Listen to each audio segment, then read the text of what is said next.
भुलेश्वरचा राजा गणेश मूर्तीच्या आगमन मिरवणुकीत घडलेली दुर्घटना अत्यंत दुर्दैवी. या दोघांचा मृत्यू झालाय आणि 5 जण जखमी झाले.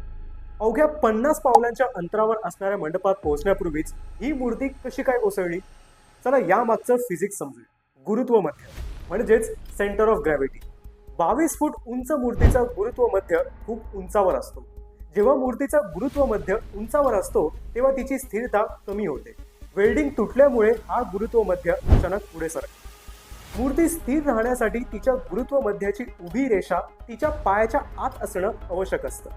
जेव्हा सपोर्ट तुटला तेव्हा मूर्ती पुढे झुकली आणि गुरुत्व मध्य पायाच्या रेषेच्या बाहेर गेली. रस्त्यावरून ट्रॉली नेताना खड्डे, धक्के आणि गाण्यांच्या डीजेमुळे निर्माण होणारा व्हायब्रेशन्स सांगाड्यावर सतत ताण निर्माण करत होता.